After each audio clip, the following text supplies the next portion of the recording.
Hello everyone, Dan Toman here. Well, you may have asked yourself before, when is the best time of the year to start thinking about budgets for the coming year? Quite simply put, the answer to that is all year long. That's right, folks.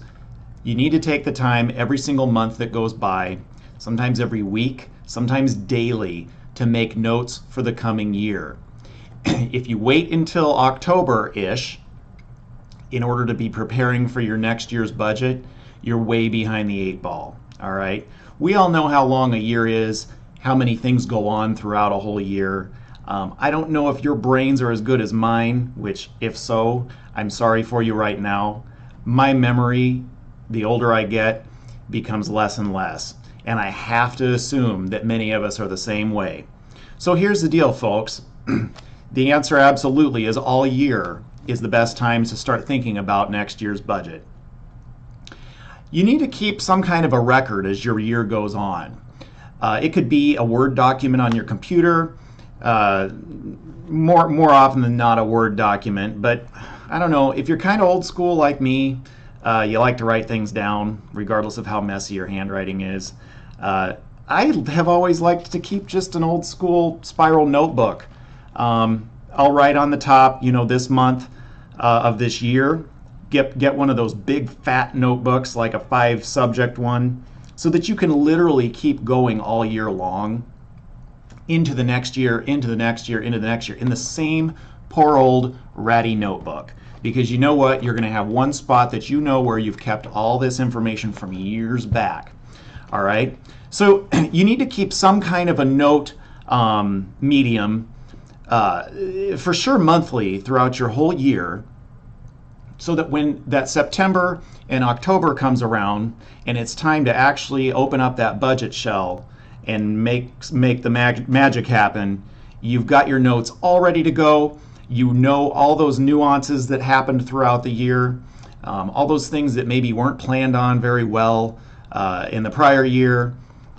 Things that popped up are all there. You're not having to reinvent the wheel, rack your poor, stressed brain, and you're going to have a good, accurate budget, all right, because you kept notes all year long. So anyways, that notebook page for each month, sometimes more than one page, depends on the complexity of your operation and maybe what has happened. This is going to have much overlap from your notes from the P&L calls. So it's a good time when you've made your notes to prepare for your portion of the P&L call, knowing where your overages were, where you could have done a better job with the operation, maybe the oddity things that occurred throughout the month. You've made those notes already to be prepared for the P&L call. Why not keep those, or take the important pieces that would be applicable to next year's budget making process and add them to your notebook or your Word document right then and there, so that you've not forgotten and the project is all in good shape.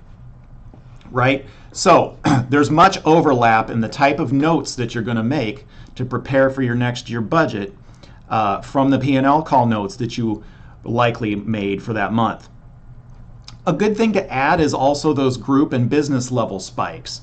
So after a month has occurred, you're thinking on your month in retrospect, make notes of those groups that occurred, maybe those extended stay groups like construction groups, so on and so forth, that you may have had this year that are highly unlikely you'll have next year. And there's a good chance that your director of sales and marketing is making these notes as well. If not, they absolutely should be. This is a good time to talk with them about that as well. Ask your directors of sales and marketing just how detailed of notes they're making, and if they're doing any kind of a similar type of notebook or what have you, to be prepared for when it's time to have input for the next year's budget. Okay? So anyhow, those group and business level spikes, you're going to make notes of those. Like I say, things that occurred this year that are not going to occur next year, or also big wins that maybe your sales office has booked for next year, whatever month it may be, because you're going to want that information also when you're budgeting for revenues in whatever month we're talking about, when the time comes in that September-October period that we're actually filling in those budget shells and making a good, accurate budget. Okay, so you're also going to want to probably add things like market changes that have occurred. Any hotels that have opened or closed in your market, event spaces that have opened or closed, things that have been renovated, so on and so forth. Any of those market changes that have occurred in the month in retrospect that we're talking about, good thing to add those as well to your notebook. Items that came due that maybe you weren't prepared for or that we missed when we made the budget the prior year. These are things such as subscription renewals, other renewals, annual licenses that come due for things like elevators, pools, boiler inspections, all these things. Contract renewals that have come due.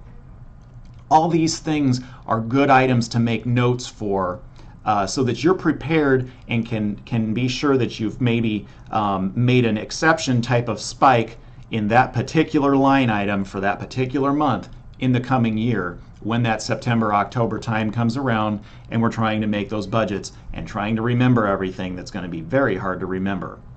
All right? Items that you legitimately felt needed attention for the next year. So as your year has gone on, we keep telling ourselves in our managers meeting, gosh, I wish we would have budgeted more for continental breakfast. Gosh, this has just been unattainable all year. We really need to plan on this. Make notes for things like that maybe deep down in your being, you know, really weren't a matter of mismanagement of funds, really weren't a matter of, like I say, mismanagement or excessive consumption, so on and so forth, poor labor control. Things that generally, you know, deep down, we really didn't have the right cost per occupied room budgeted, or we really didn't have the multiplier correct. Make notes of things like that as well. I feel that it's important that we're incorporating our department heads monthly in our P&L discussion.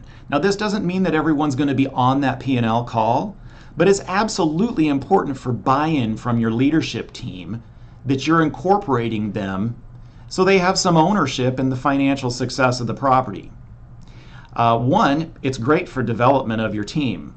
It encourages managers to be making notes all year long. They know that you're going to come to them and you're going to have this discussion. It's great to do it in your next manager meeting, leadership meeting, after you've received your P&Ls.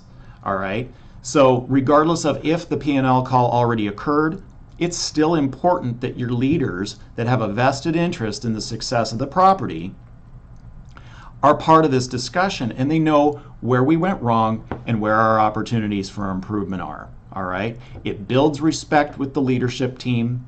It continues to develop them and continues to develop their business mindset. And most of them are going to be very thankful that you included them. All right? So when it comes time to do the budget process, when we actually receive that shell, some folks choose to start before the shell, which you can absolutely do. But when you receive that shell and it's time to sit down and actually start doing the budget, it's good to have a good organized process about this. Set a time, get a comfortable meeting room ready to go. It might not get done in one day. It might get done in an hour or two if you're very prepared. But the kicker is this: get your stakeholders involved. And you know, this isn't required. It's not required that all the managers are part of the budget making process. This is just something that's worked very well for myself. And I find that your team has far better buy-in throughout the year if they were a part of the process to start with.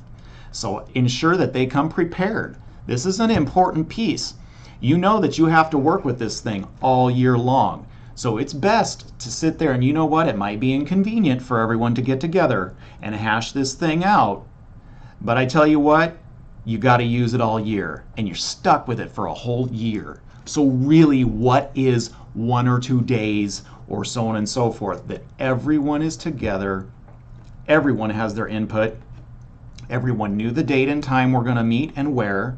It's a comfortable area to meet. It's going to be free from interruptions because this is an extremely important process.